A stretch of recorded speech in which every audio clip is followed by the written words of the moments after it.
Kürt bayrağının tarihini anlatacağız. Başlamadan önce sizden ricamız kanala abone olun. Kürt bayrağının kısa tarihi. Kürtlerin Alarengin veya Keskusoruz dedikleri Kürt bayrağının 105 yıllık bir tarihi geçmişe sahip olduğunu kesin bir şekilde biliyoruz. Bu bayrak bu süreç içinde yüzlerce şarkı, şiir, roman, oyun ve filmde Kürt halkının ruhuna işleyen sembolik ve imgesel anlamlar kazandı. Öyle ki dünyanın herhangi bir yerindeki trafik ışıkları bile de herhangi bir Kürt'e bayrağını çağrıştırır. Türk devleti de bunu bildiği için 1990'lı yıllarda Batman'dan başlayarak trafik lambalarındaki yeşil ışığı mavi ışıkla değiştirmeye girişmişti. Kürt bayrağıyla ilgili olarak bazı gerçek dışı iddialar ortaya atılmıştır. Bu bayrağı günümüzün Kürdistan bölgesi sınırlarında yaşayan Kürtleri İngilizlere karşı ayaklandırmakla görevlendirilmiş. Nazi binbaşısı Konfederat Jonis Müller'in ünlü Kürt milliyetçisi Remzi Nafi ile birlikte 1943 yılında Berlin'de dizayn ettikleri iddia edilse de bu iddia gerçek olmaktan uzaktır. Zira bu bayrak 1920'de İstanbul'da Kürt Teşkilatı İçtimaiye Cemiyeti Ligue Kurde tarafından tanzim edilmişti. Nitekim Kadri Cemil Paşa Toza Kürdistan adlı kitabında bu hususu açıkça dile getirir. Teşkilat-ı İçtimaiye Cemiyeti uzunlama olarak 3 renkten müteşekkil, yukarıda kırmızı, ortada beyaz üzerinde güneş ve altta yeşil renkli Kürt bayrağının renk ve şeklini tespit ederek milli bayrak olduğunu ilan etti. Memduh Selim Bey'in İhsan Nuri Paşa'ya gönderdiği mektupta siyah kalem ile çizilmiş olan bayrak sureti bugüne kadar söz konusu bayrağın tanzim edilme hikayesine dair bilinen yegane kaynak Kadri Cemil Paşa'nın aktarılan cümlesiydi. Taşnak Sütyun arşivinden çıkan bir mektup ise bayrağın 1920 yılında tanzim edildiğini kesin olarak kanıtlıyor. Bu mektup Memduh Selim Bey tarafından Beyrut'tan Ağrı Dağı'nda bulunan Hoybun askeri temsilcisi Cemşit Kod adlı İhsan Nuri Paşa'ya gönderilmiştir. 21 Ocak 1928 tarihli mektup hem bayrağın tanzim edilmesi serüvenini hem de bayrağın siyah kalem ile çizilen alelacele bir çizimini görüyoruz. Memduh Selim Bey Kürt bayrağının ilk defa 1920'de İstanbul'da tanzim edildiğini beyan ediyor.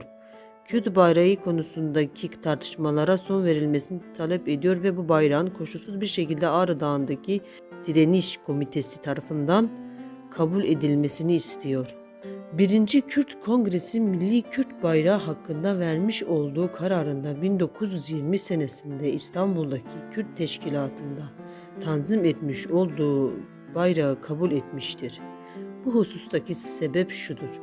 Mezkur bayrak o tarihte İstanbul'da ve bütün Kürtler tarafından kabul olunarak büyük devletlerin İstanbul'da bulunan konsolosluk ve özel temsilcilerine resmen takdim edilerek bu devletlerce Kürt bayrağı olarak tanınmıştır. Diğer taraftan bu bayrak Avrupa ve Amerika'nın muhtelif yerlerine bir mektupla gönderilmiş ve söz konusu yerler tarafından aynı şekilde resmiyeti kabul edilmiştir. Bir taraftan da birçok Kürtler nezdinde baskısı yapılmış ve dağıtılmıştır. Şu suretle o zaman yayılan ve kabul gören Kürt bayrağı 8 senelik bir tarihe malik bulunmaktadır. Pek kıymetli olmakla beraber herhalde ihmali doğru olmayacak olan bu hususa binaen Kongre mezkur bayrağı aynen tartışmasız bir şekilde kabul edilmiştir. Kongrenin kararları bütün milletin kararı olmakla birlikte artık bayrak meselesi üzerinde münakaşaya imkan olmayıp mezkur bayrak Kürtlerin milli bayrağı olarak kabul edilmiştir. Bayrağın şekli şudur. Birbirine müteakip olmak üzere kırmızı, beyaz, yeşildir. Bu 3 renk bayrak direğine umut olmuş oluyor.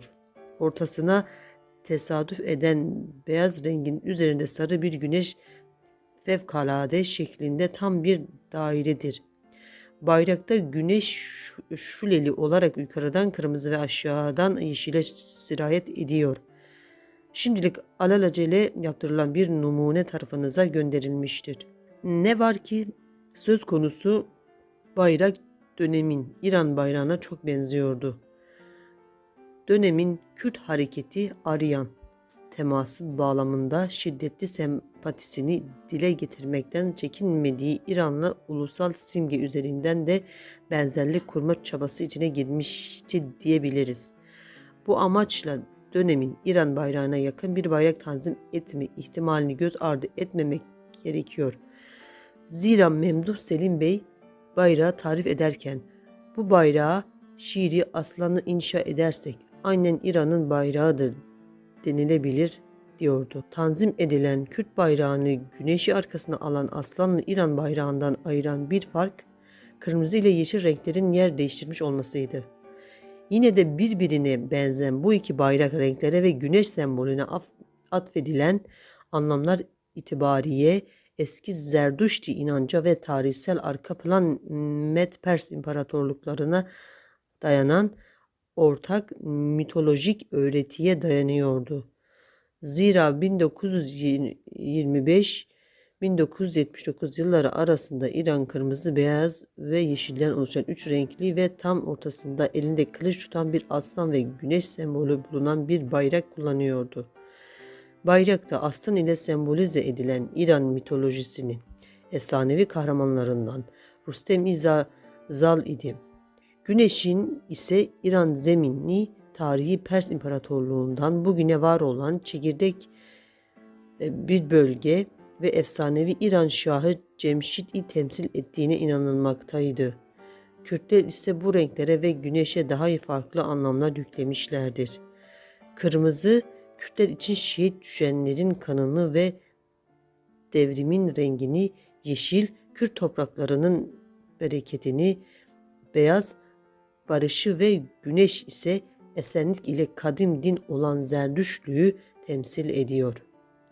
İhsan Nuri'nin Ağrı'da teşkil ettiği yönetim için düşündüğü bayrak yoğun İslami temayı taşıyordu. Taşnak Sütyu'nun Ağrı Dağı direnişi temsilcisi olan Ardeşir Muratyan Hoy'daki parti temsilcisine gönderdiği 1 Ağustos 1928 tarihli mektupta şöyle tarif ediyor. İyi kumaştan bir bayrak hazırlamak lazım. Bayrağın zemini siyah olacak. Köşedeki güneş ışınları ve üstündeki yazı beyaz olacak. Güneş ve yazı el işlemesi şeklinde olacak. Bayrağın rengi ve şekli kalabalıklar üstünde etkili olsun diye özel seçilmiştir. Siyah her şeyden önce peygamberlerinin bayrağını, ayrıca Kürt halkının siyasi mevcut kapkara durumunu, güneş ışını ise geleceği ve Kürt davasının zaferini simgelemektedir. Dönemin tanıkları beyaz renkli bayraktan bahsederken dönemin Türk basınına göre 1930 yılı itibariyle direnişçiler tarafından mezkur muhitte ve Zilan havalisinde dalgalandırılan bayrağın zemini yeşildi ve üzerinde Fetih suresinin 1. ayeti İnna fetehna leke fethen mubina, doğrusu biz sana apacık bir fetih ihsan ettik ve el cennetu tahte zilales suyuf, cennet kılıçlarının gölgesinin altındadır hadisi yazılıydı. Yine mezkur basına göre bayraklar yaralı yakalanan direnişçiler üzerinden çıkmıştı ve incelenmek üzere Kolordu'ya gönderilmişti. Ama aslında Ağrı Dağı Cumhuriyeti bayrağı olarak bahsedilen Flama isyana katılan Kürt kuvvetlerinin serpuşlarına taktığı bir amblemdi. Bu amblem İhsan Nuri'nin askeri başarılarından dolayı bazı savaşçılara vermiş olduğu altın veya gümüş madalyanın ön yüzü idi. İhsan Nuri bu hususu da sipariş listelerinde açıkça belirtiyor. Ağrı Dağı'nda bayrak nöbeti tutan kolsuz savaşçı Memduh Selim Bey'in tarifine rağmen bayraktaki renklerin yatay değil dikey bir şekilde dizayn edildiği görülüyor. Kürt bayrağının tarifi ve çizimi Ağrı Dağı'na gönderildikten sonra Direniş Komitesi oydaki Taşnak Süt Bürosu üzerinden bolca yeşil, kırmızı, beyaz ve sarı renkli kumaş sipariş etmiştir. Ağrı İsyan Yönetimi'nin 1928 yılı sipariş listelerine bakıldığında neredeyse her listede söz konusu renklerdeki kumaşları görebiliyoruz. Belgelerden anladığımız kadarı ile 1928 yazında Kürt bayrağı Hoybu'nun şart koştuğu şekilde imal edilip dalgalandırıldı. Ancak Ağrı Dağı'nda çekilen ve bayrağın görüldüğü yegane fotoğrafa bakıldığında Memduh Selim Bey tarafından tarif edilmesine rağmen renklerin yatay değil dikey bir şekilde dizayn edildiği görülecektir. Nitekim bir süre sonra Beyrut'tan gönderilen bayrağın bir örneği Ağrı'ya ulaşır ve hata düzeltilir. İşte 1920 yılında İstanbul'da dizayn edilen ve Kürtlerin üstüne somut ya da hayali gölgesi düşen Kürt bayrağının böyle bir tarihi var. Sedat Ulugana tarafından yazılan bu yazı ilketv.com.tr'de yayımlanmıştır.